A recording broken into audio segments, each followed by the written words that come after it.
Aleluia! Quantos estão alegres na presença de Jesus? Que fraqueza, meu Deus! Quantos estão alegres na presença de Jesus? Amém? Nós estamos na 6ª semana da nossa campanha, edificando uma igreja triunfante, forte, ao qual as portas do inferno não prevalecerão contra ela. Tem crente aqui, meu Deus, deixa eu ver. Aleluia! Estenda a sua mão para cá, querido. Vamos consagrar a 6ª semana. Tem que fazer musculação aqui, senão não pega não, viu? Senhor, nós queremos te adorar, te bendizer e consagrar essa 6ª semana. Bendito é o Senhor, porque Tu és o fundamento dessa igreja, Tu és o fundamento dessa casa, e sobre essa pedra o Senhor está edificando um grande e poderoso avivamento. Pai, nós declaramos e profetizamos, derramando lágrimas nesse altar, sabendo que o Senhor fará o melhor. Por isso, que essa pedra, Tu és a rocha, nunca saia deste lugar. Nós te glorificamos e te exaltamos, e a Tua igreja glorifica aplaudindo a Jesus. Obrigado. Aleluia. Pegue na mão do seu irmão aí, querido, e comece a orar por ele.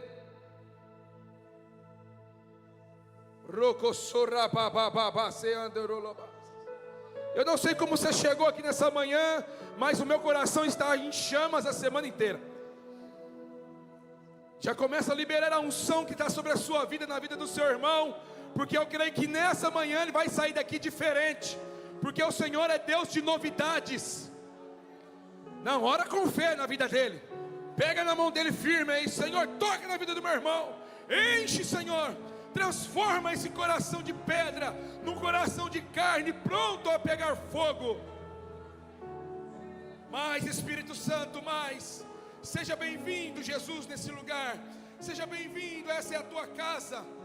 Tu és a rocha perpétua e inabalável da tua igreja.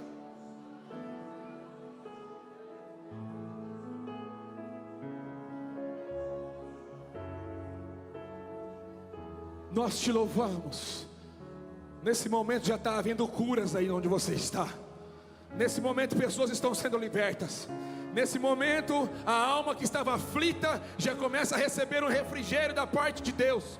Porque não é o pastor, não é o líder, mas é o ambiente. Aonde a glória de Deus está, algo novo vai acontecer na sua história, na sua vida. Se a sua fé for do tamanho de um grão de mostarda, dirá para esse monte, se mova para o outro lado, e isso vai acontecer. Deixa o Espírito Santo te conduzir, deixa Ele te conduzir, porque quando você está em rios de águas profundas, é o Espírito que te leva, mas por águas rasas, você vai com suas pernas. Então se liberte, se entregue ao Espírito Santo, porque há uma promessa sobre toda a carne: o Espírito do Senhor será derramado.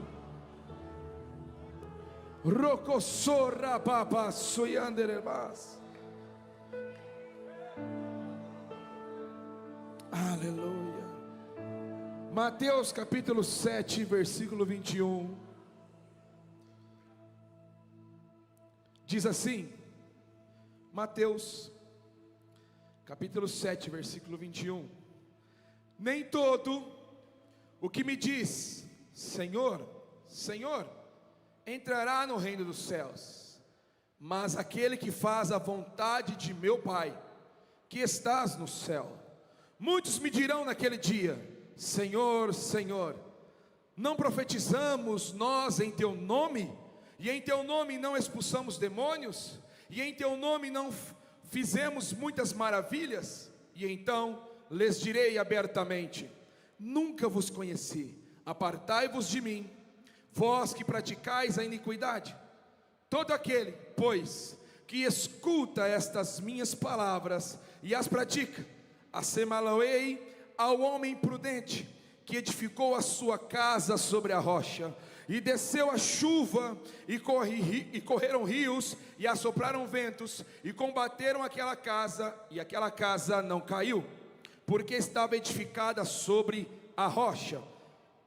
E aquele que ouve essas minhas palavras, e não as cumpre, compará-lo-ei ao homem insensato, que edificou a sua casa sobre a areia, desceu a chuva e correram os rios, e assopraram os ventos, e combateram aquela casa, e caiu, e foi grande a sua queda. E aconteceu que, concluindo Jesus esse discurso, a multidão se admirou da sua doutrina, ou algumas versões do seu ensino.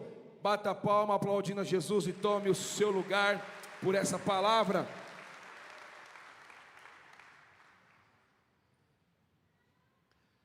Aleluia. Quantos estão felizes? Deus tem derramado sobre nós, querido, uma unção poderosa e violenta. Amém?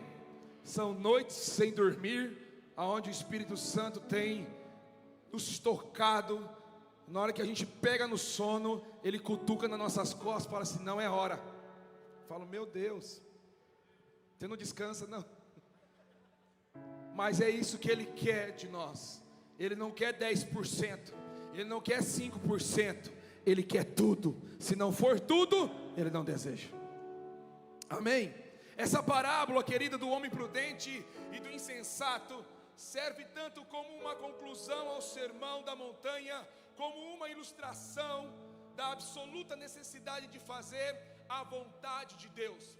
A fé, ela vem pelo ouvir, e ouvir a palavra de Deus. Essa palavra ouvir no original é a mesma palavra para obedecer, ou seja, a fé vem pelo obedecer, e obedecer a palavra de Deus. Não adianta apenas eu só ouvir a palavra de Deus, se eu não obedecê-la, se eu não praticá-la, se eu não colocar diante da minha história, da minha caminhada, aquilo que está sendo ensinado à minha vida. Por isso que eu preciso obedecer. E todo homem prudente, cheio do Espírito Santo, ele está pronto a obedecer. Por quê? Porque a sua casa não está firmada numa areia, aonde vem o mar e a remove. Não, a sua casa está alicerçada, está fundamentada. A sua casa não estremece, a rocha não trinca.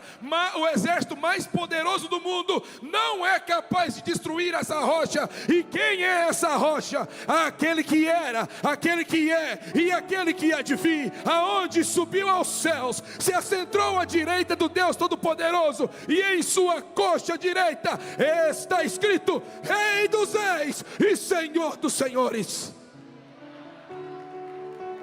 Ele é a rocha, Ele é a rocha. E é diante dessa rocha que nós estamos nessa manhã.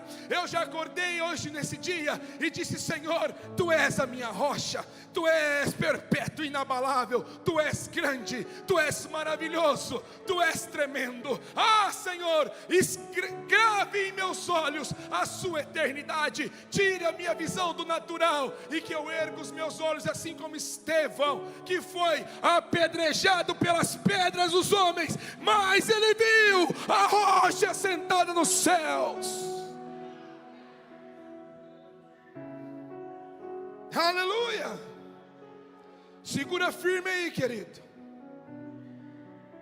A parábola do homem prudente e do insensato serve tanto como uma conclusão da montanha, do sermão da montanha, como uma ilustração da absoluta necessidade de fazer a vontade de Deus. O que Deus nos disse para fazer? Jesus adverte contra o auto-ilusão, uma mera profissão verbal de autoridade.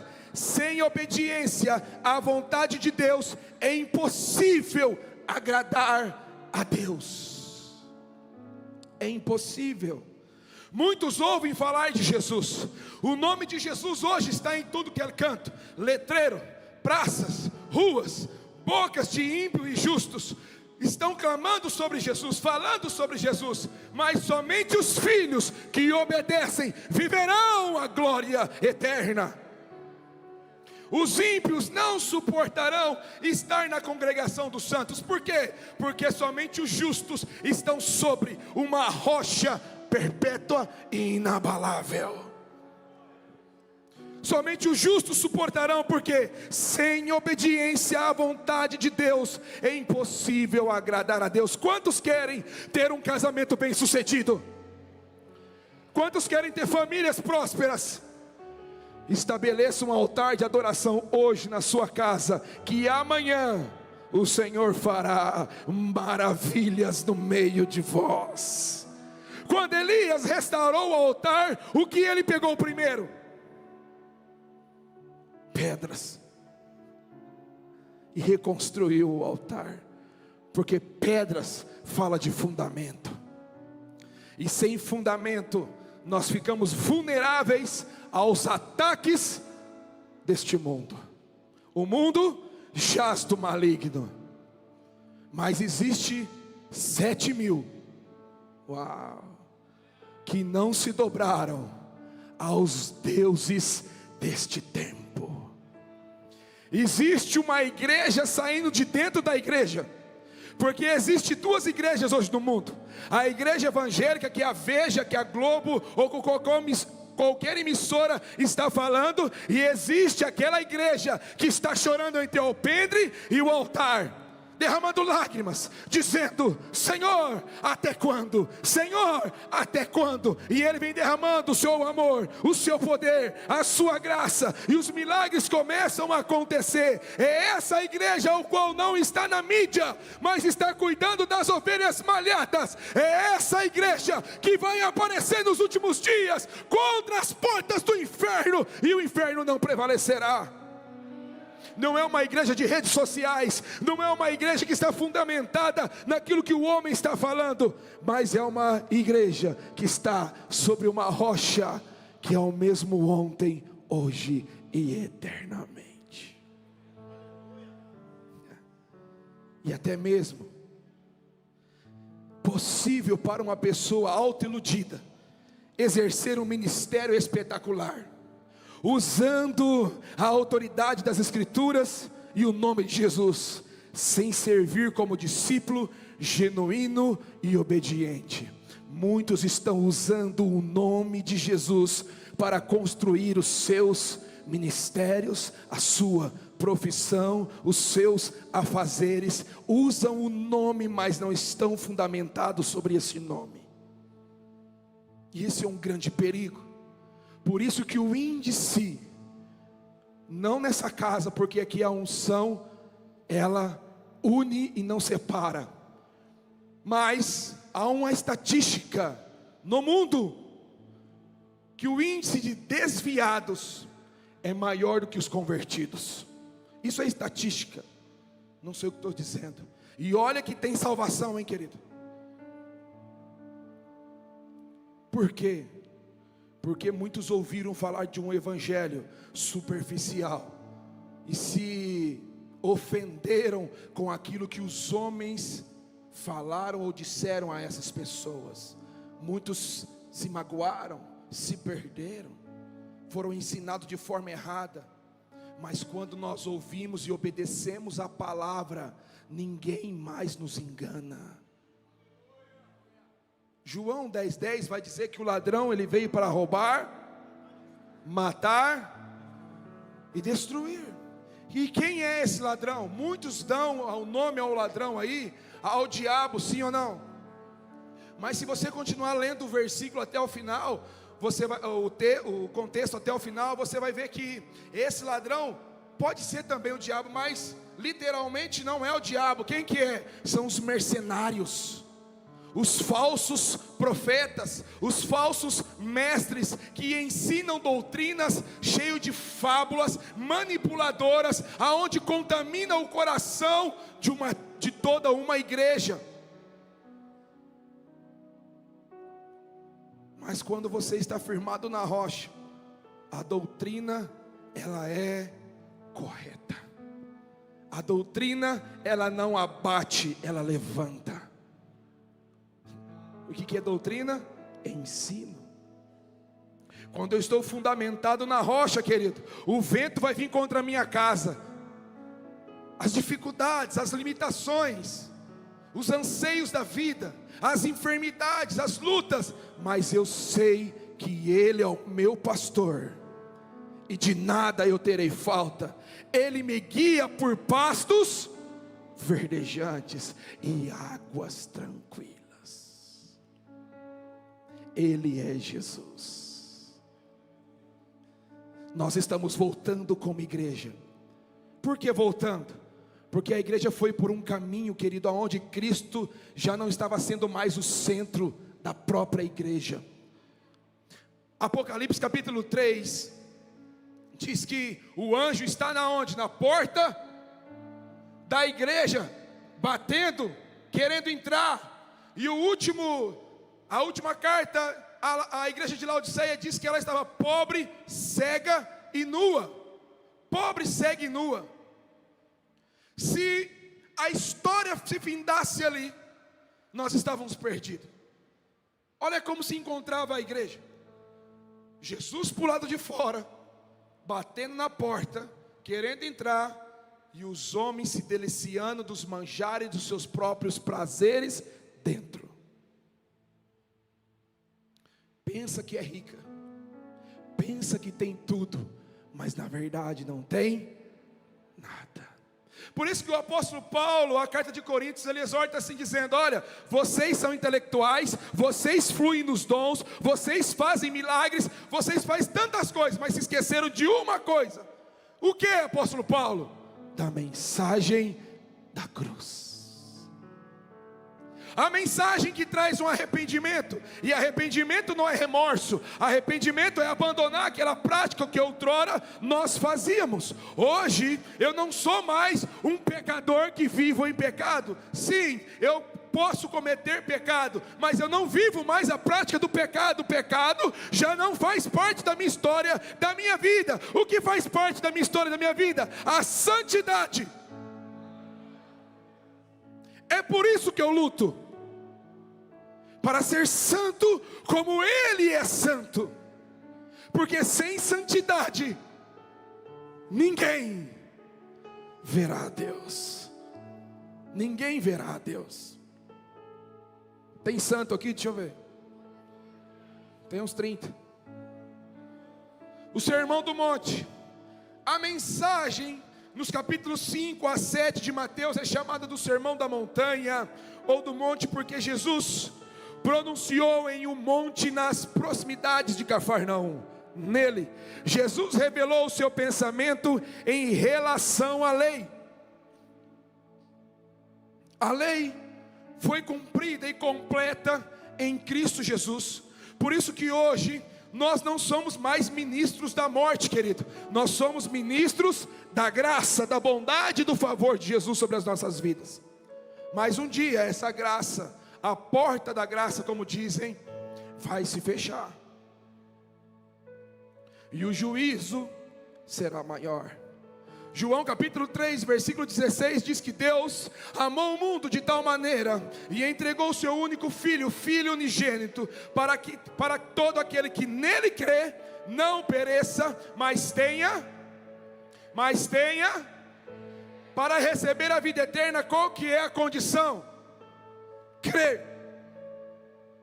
Qual que é a condição? Crer. Porém, aquele que não crê está o quê? Condenado. E se você ler por os últimos versículos desse contexto, vai dizer que a ira de Deus se manifestará sobre a vida desses que não creram. Por isso que hoje, como igreja, querido, nós precisamos nos levantar fortes e triunfantes. Eu ministrava num GC sexta-feira e disse para eles: não perca mais tempo. Não existe o amanhã. Quando você deixa de ir, as pedras vão começar a clamar no seu lugar.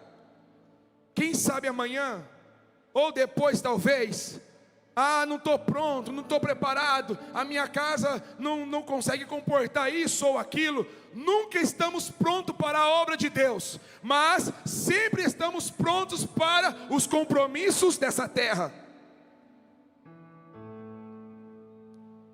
Qual é a primeira coisa que uma pessoa tira da sua vida quando as coisas apertam? Se ele faz 3 coisas na igreja, ele fala: agora só vamos em uma porque o negócio está esquisito. ele diminui a intensidade da espiritualidade e aumenta a sua carnalidade com as coisas do mundo, com as tarefas do mundo. Esse mundo vai roubar o seu tempo de uma tal forma ao qual a graça e o favor e a provisão de Deus já não será mais uma realidade para a sua história. Mas esses são aqueles que não creem. Quantos creem em Jesus aqui? No monte, Jesus revelou seu pensamento em relação à lei, demonstrou que posição social, autoridade e dinheiro não são importantes no reino de Deus. Mateus capítulo 6, versículo 33 vai dizer o que? Buscai primeiro o reino de Deus e a sua, e todas as demais coisas, eu, o Senhor, não vou deixar de faltar o comer, beber e vestir. Comida fala de palavra, o pão da vida. Vestes fala de santidade. E água fala da vida do Espírito. Aquele que não nascer de novo da água do Espírito não faz parte de mim. Ou seja, o reino de Deus não tem nada a ver com dinheiro, querido. O reino de Deus tem a ver com uma vida santa e irrepreensíveis diante dele. Comida, pão do céu. Vestes, santidade. Renúncia, morte para o eu, para a soberba e para o orgulho e para as coisas desse mundo. E água, enchei-vos do Espírito. Quando nós mergulhamos para dentro disso, as comportas do céu se abrem, e nós provamos, e não só provamos, nós vemos que o Senhor é bom. O Sermão do Monte desafiou os líderes religiosos daquela época, orgulhosos e legalistas. O sermão os chamou de volta à mensagem dos profetas do Antigo Testamento, que, como Jesus ensinara que a obediência sincera a Deus é mais importante do que a aplicação leviana da lei. A religião vai dizer para você o que você deve fazer para chegar a Deus. Isso a religião vai fazer. Eu lembro de um tempo, quando não éramos batizados pelo Espírito Santo, os pastores, os líderes, os irmãos diziam assim: você precisa jejuar 10 dias. E aí a gente jejuava 10 dias e não era batizado com o Espírito Santo. Então você precisa jejuar 10 dias e ir no monte. A gente jejuava 10 dias, fazia campanha no monte e o Espírito Santo não vinha nos encher com o dom de línguas. E aí a gente jejuava 10 dias, fazia campanha no monte. Então olha, você precisa tirar certas coisas da sua vida. Ele ia lá e tirava certas coisas da vida, e o Espírito Santo não vinha. Aí chegou um ponto que: Senhor, eu estou fazendo tudo o que estão me pedindo, mas nada acontece. E o Espírito Santo falou assim: é isso, você faz o que a religião manda, mas não o que eu já disse e declarei. Entra no teu quarto, fecha a tua porta, e eu que estou em secreto, eu vou me revelar a você. E quando nós entramos no nosso quarto, fechamos a nossa porta, não precisa mais de uma religião. Por quê? Porque o próprio autor da vida estará conosco, e ele começa a nos encher, e de repente nós estamos chorando. Não precisamos falar glória a Deus e aleluia, não. A graça, a bondade de Deus vem tão violenta sobre nós, no nosso quarto, no altar, na rocha preparada para que ele derrame a sua água, derrame o seu pão, coloque vestes novas. E quando nós abrimos os olhos, a glória invade todo o quarto, e quando menos espera, as línguas começam Ele nos enche de virtude, de poder, de graça, e por onde nós andamos, Ele é lâmpada para os nossos pés. Uau, rocha, estrutura, mas Ele é luz para o nosso caminho. Aonde nós vamos andando, essa luz vai conosco. As trevas começam a sair, e aonde abundou o pecado, superabundará a graça de Jesus.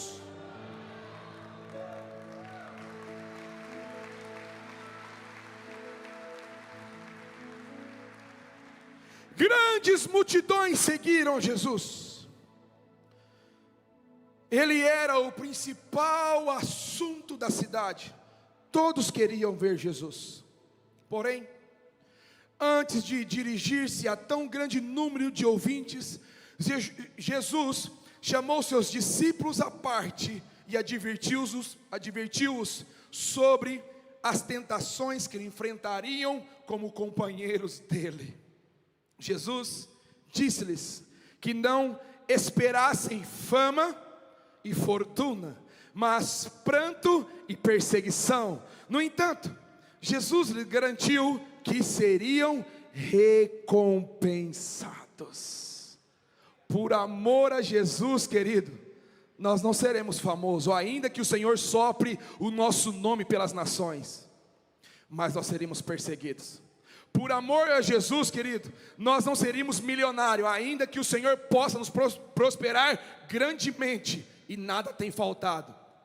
Muitos falam assim, os apóstolos, nenhum era rico. É verdade, mas nenhum morreu pobre. Nenhum morreu mendigando pão. Todos eram sustentados pelo dono do ouro e da prata. Então tire da sua cabeça, querido, que você não pode ter condições melhores para a sua história e para a sua vida. Porque os apóstolos nenhum mendigou pão, senão eles iam contra aquilo que eles mesmos declaravam. O Senhor era o sustento deles, porque o Senhor os recompensaria.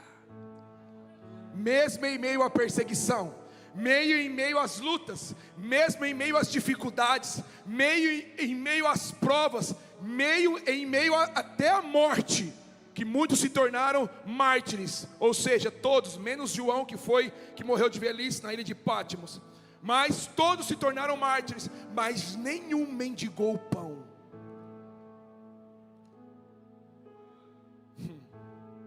Aleluia, aleluia. Não tome para si as falsas doutrinas e as fábulas desse mundo, dizendo sobre a teologia da prosperidade. Tem muita coisa ruim por aí, querido, mas quando você pega as escrituras, tem muita verdade declarada sobre o nosso respeito. Seja um bereano. Se você não conhece, procure conhecer. Não podemos usar a mensagem de Deus somente para promover. Não podemos usar a nossa mensagem de Deus somente para promover os nossos interesses pessoais. Aleluia. Deus começou a te usar, querido, te levantar no seu trabalho, nos seus afazeres, no seu ministério. Não construa a sua festinha particular, Basti. A glória era para você falar, glória a Deus. Não construa a sua festinha particular. O rei está dando uma festa. Todos estão convidados. Não, mas o meu ministério, o meu trabalho, a minha família, os meus filhos, nós ficaremos aqui, porque eu não concordo, eu não discordo, eu isso, eu aquilo. Ei!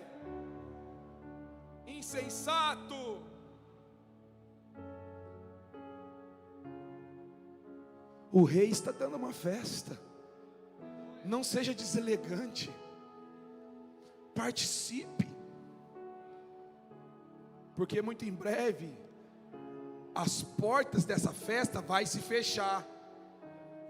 E aí você vai querer entrar, dizendo: Senhor, deixa-nos entrar. Não vos conheço, Vasti. não vos conheço. Nosso pastor tem declarado desse altar que nós chegaremos a 80 mil pessoas. Não, a gente dá glória a Deus pela fé, querido. Porque a gente fica pensando, nosso pastor, ele é cheio de fé mesmo. Não, não é cheio de fé, ele está transbordando da fé. Porque...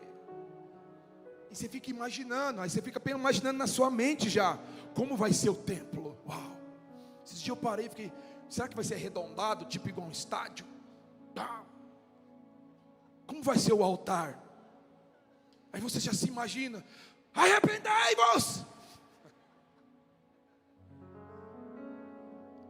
Porque eu já estou, o sonhador é diferente do realista, querido. Por quê? Porque o sonhador, ele já vai lá na promessa, ele já vive a promessa, ele desfruta da promessa, ele já está bebendo da promessa, enquanto o realista está aqui, ó. Será? Será?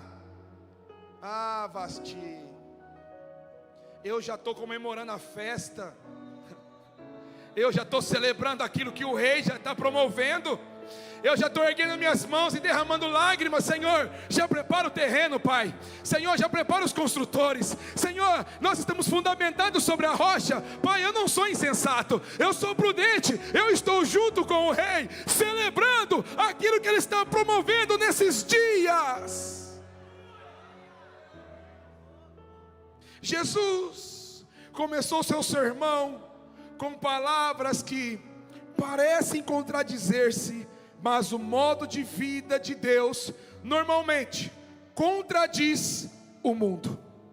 Tudo que nós falamos a respeito da palavra de Deus vai contra a realidade desse mundo caído e pobre, cego e nu. Não tem como andar os dois juntos. O mundo continuará sendo mundo, mas nós que temos o evangelho, para os judeus é escândalo, para o grego é loucura, mas para nós é o poder de Deus, e isso não vai mudar. Aleluia. Então o conselho que eu te dou nessa manhã, querido, mergulha para dentro da pessoa do Espírito Santo. Homens de Deus têm passado por esse altar, abençoado a nossa vida, derramado unção sobre nós. Agora, os céus não está mais esperando as suas perguntas, mas o céu está com os ouvidos abertos para a resposta que você dará, mediante aquilo que você recebeu. Estou todo arrepiado.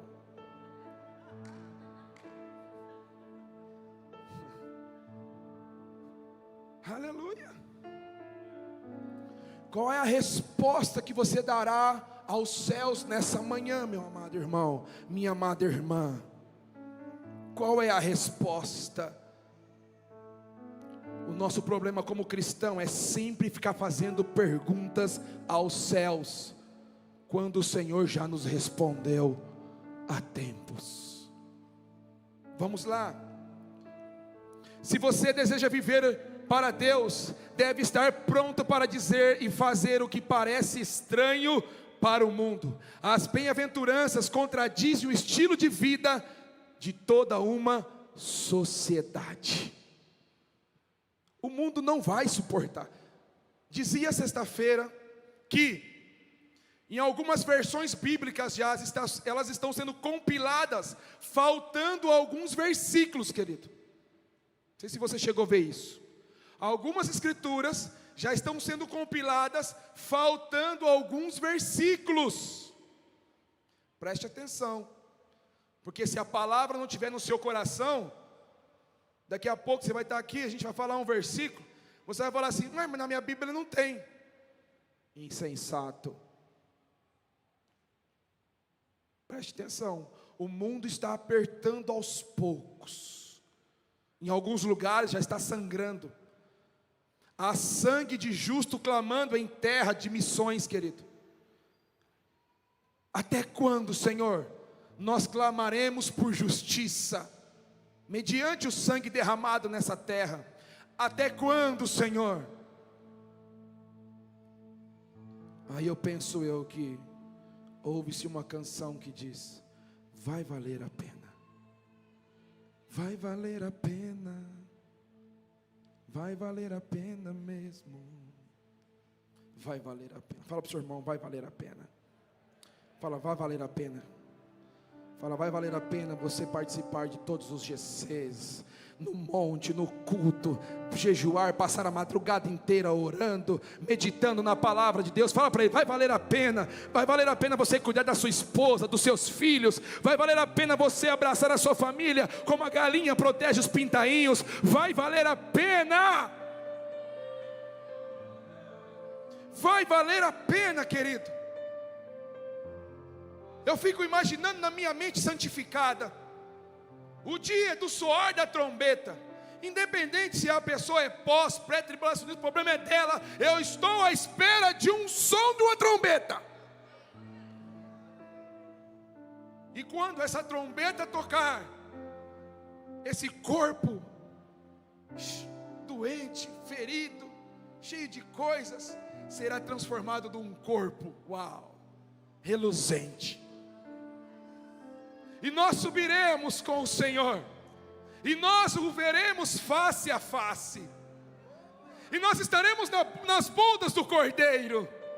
Penso eu, querido, Deus Pai lá no trono, Jesus na porta da nova cidade, esperando a sua noiva, e Jesus pega a sua noiva pelo braço, e o Pai esperando, e aí os anjos começam a tocar um hino celestial jamais visto e entoado em qualquer lugar, e começa a entrar o noivo junto com a noiva, e Deus Pai esperando. Eu disse, filho, ela é linda, ela é maravilhosa, ela é lavada, ela é remida, ela é virgem, ela foi preparada para ti, desde o começo de todas as coisas. Valeu a pena, filho. Você morreu naquela cruz, você foi a rocha dela. Vem agora, desfrute da sua noiva.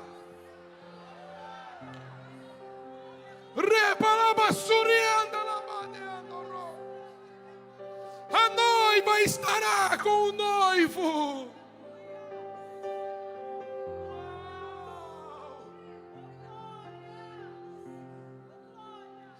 Nós aguardamos esse dia de estar com o nosso amado. Aleluia.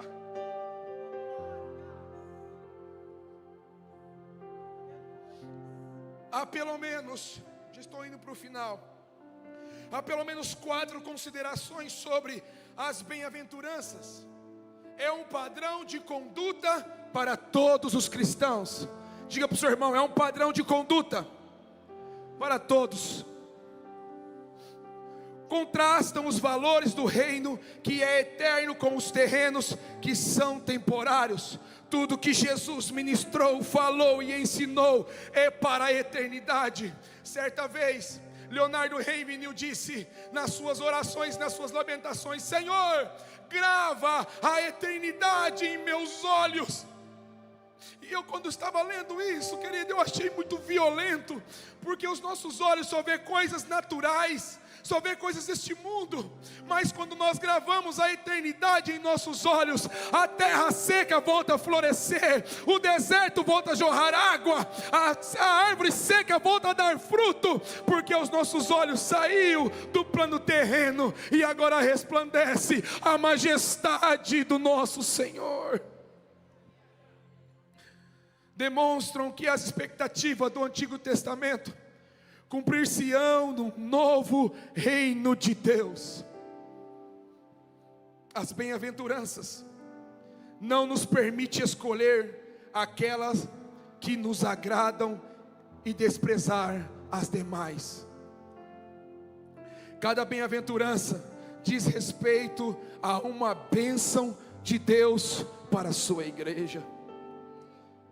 É mais do que ter alegrias, implica o estado afortunado daqueles que fazem parte do reino de Deus. Fala para o seu irmão uma vez mais, diga para ele, você é embaixador.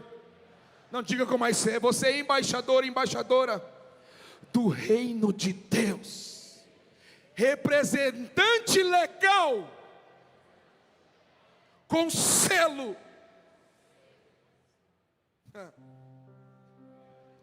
A minha pátria não é o Brasil, ainda que eu ame essa nação, a minha pátria é os céus. Jeová Nissi, Ele é a minha bandeira.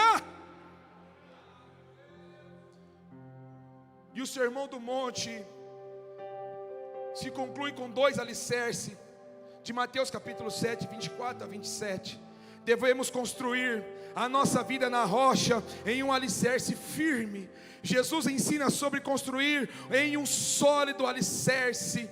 Aquele que ouve a palavra de Jesus e pratica é como um homem sábio que edificou a casa, sua casa e suas atividades sobre a rocha que é Cristo, resistindo assim à ação devastadora do tempo e da eternidade, as provações, tentações e o julgamento. Toda casa que está fundamentada e firmada no alicerce que é Cristo, ela não vai cair. Ela não vai cair.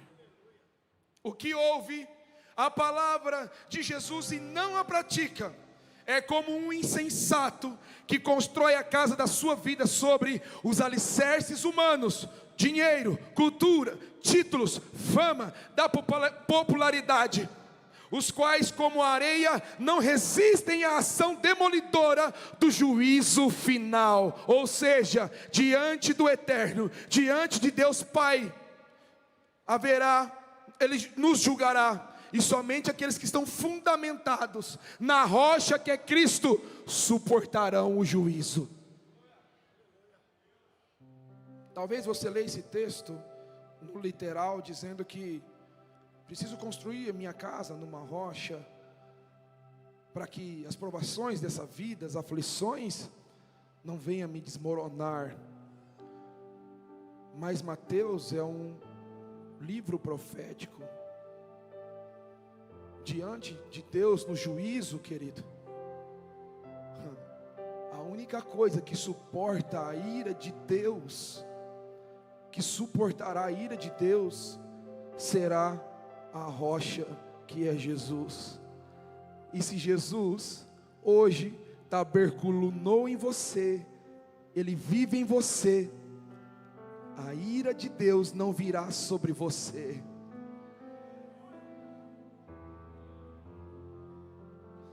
Porque Jesus é a sua rocha.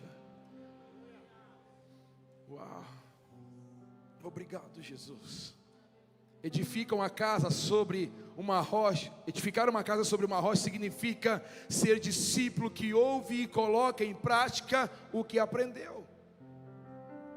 Eu preciso colocar em prática o que eu aprendo com Jesus. Quando eu saio do meu lugar secreto, cheio, eu preciso transbordar. Em quem?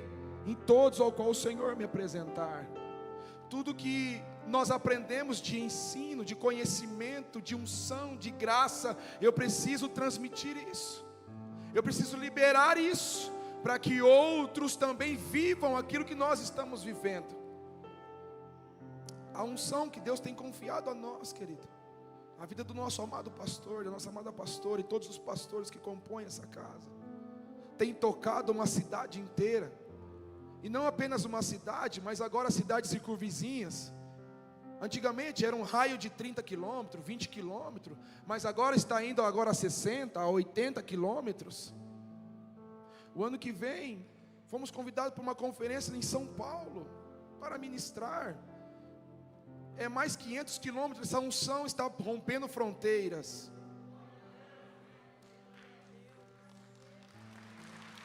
E muito em breve chegará às nações. Deus, eu creio que está separando alguns Estevãos nesses dias, homens e mulheres cheios do Espírito Santo, que estão fundamentados numa rocha, que não vão negociar valores e nem princípios. Talvez você possa ser um desses nessa manhã. Por que não hoje, por que não agora?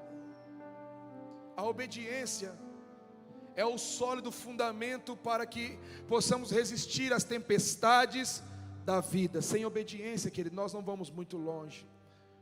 Como uma casa feita de papelão, a vida do tolo se desmancha, reduzindo-se a pó.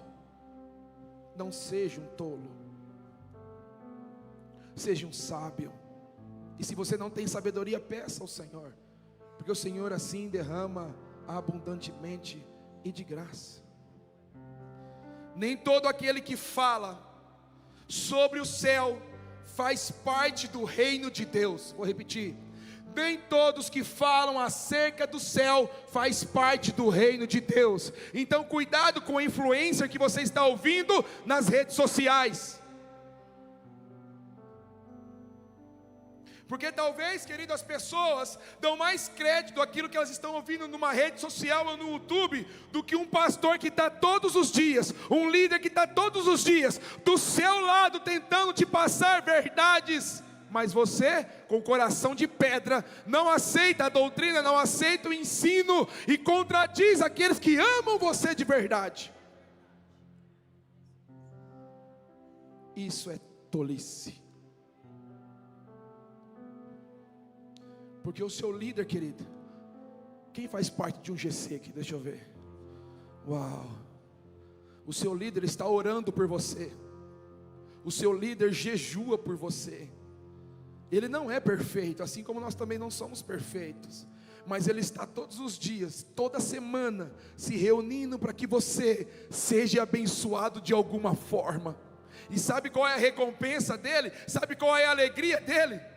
É você um dia subir aqui ou em qualquer outro lugar e dizer: certa vez o meu casamento estava destruído, mas eu encontrei o Huguinho e o Luizinho, e esses dois falaram acerca de Jesus para a minha vida, e o meu casamento foi restaurado, os meus filhos foram restaurados, e hoje não fui apenas restaurados, mas hoje eu me tornei um líder de GC para fazer aquilo que eu aprendi.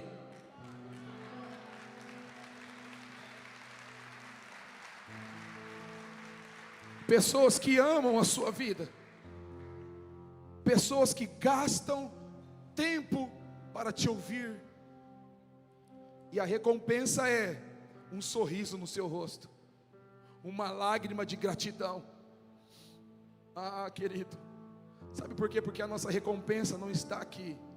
O nosso galardão vai ser entregue pela rocha. Ele vai dizer: filho meu, mostre-me tuas mãos, e nós estenderemos. Filho bom e fiel, filho bom e fiel, aqui está a sua coroa, e a sua coroa não está vazia. Sabe aquela madrugada que você acordou às 2 horas para orar por aquela família? Eu estava com você. Sabe aquele momento que você foi lá no hospital, naquela pessoa que estava entre a vida e a morte? Eu estava com você. Você deixou todos os seus afazeres, deixou tudo que você estava fazendo para estar lá por amor a mim. Eu estava com você. Receba agora as pedras em sua coroa. Fala para o seu irmão: vai valer a pena. Nem todos que falam do céu, querido, fazem parte do reino de Deus. Jesus está mais preocupado com o nosso comportamento do que com o nosso discurso. Tem muitas pessoas que têm um discurso bonito, tem uma oratória maravilhosa, uma eloquência sem igual, mas o seu caráter está contaminado. Fala para o seu irmão: Jesus está aqui. Talvez você possa ser um desses, mas fala para ele: tem esperança. Hoje Ele entra na tua casa, muda a tua história, Ele é o que se torna o seu fundamento.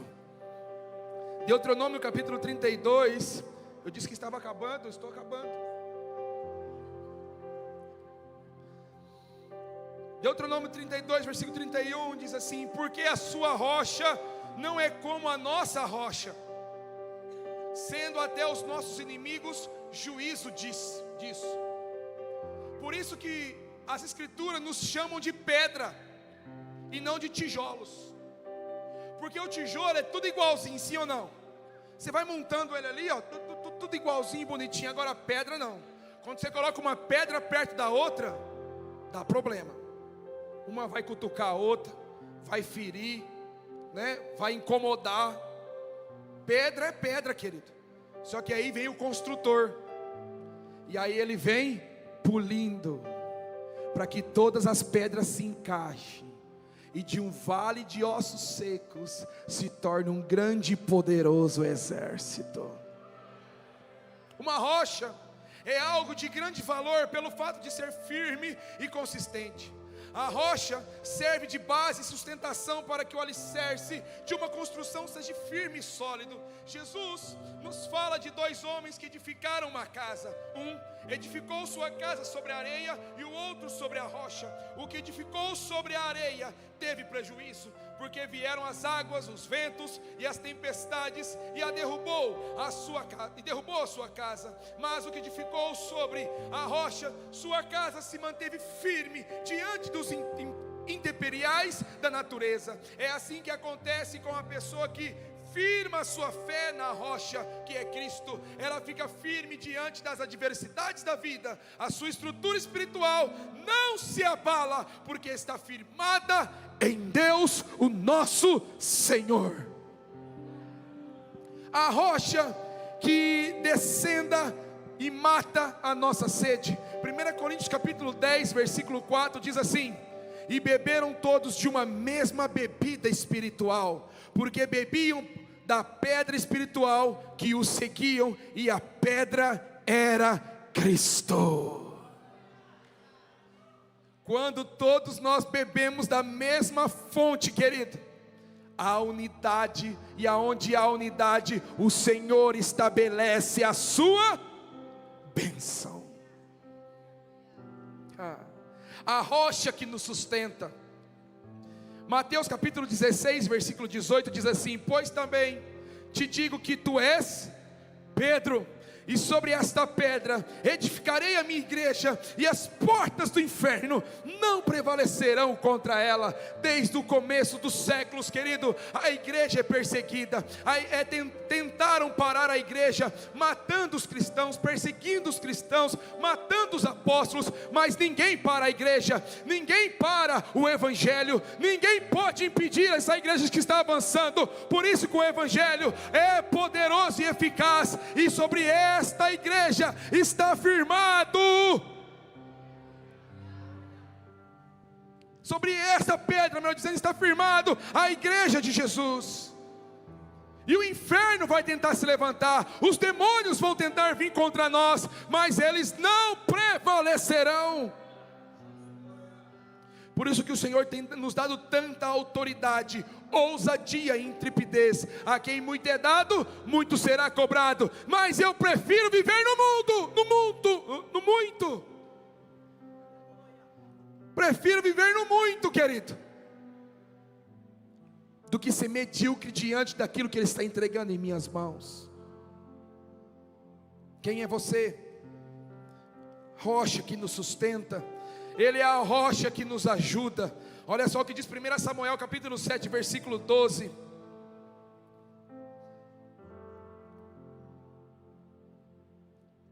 Então tomou Samuel uma pedra e a pôs entre Mispa e Sem, e chamou o seu nome Ebenezer, que quer dizer, até aqui nos ajudou o Senhor. Tantas provações, lutas que nós temos enfrentado e passado, querido, mas até aqui,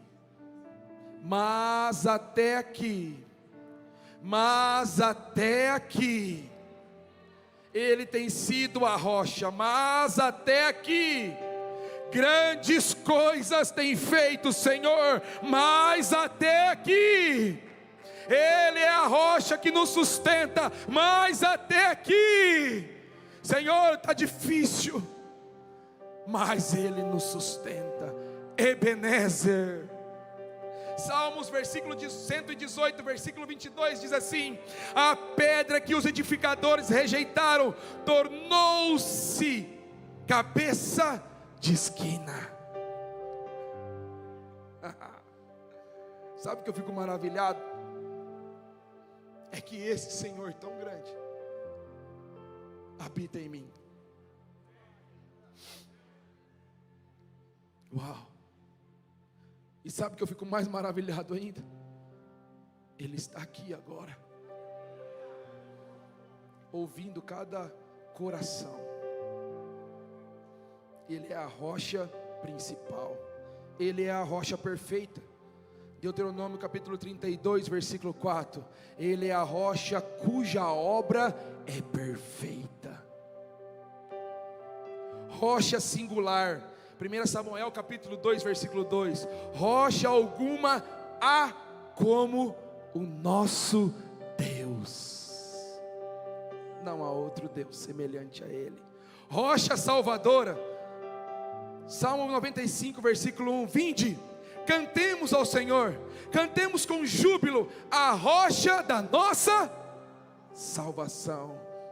É com júbilo, querido, é com alegria, porque Ele é a rocha da nossa salvação, Ele é a nossa rocha eterna. Isaías capítulo 26, versículo 4, confia no Senhor perpetuamente, porque o Senhor Deus é uma rocha eterna. E eu concluo, Jesus Cristo é a nossa rocha inabalável, é Ele quem sacia a nossa sede, Ele é a fonte real que satisfaz todas as nossas necessidades. Não busque outras fontes, porque elas não irão lhe saciar. Busque a fonte real, que é Cristo. Só Ele pode saciar a sua sede. Se coloque de pé em nome de Jesus.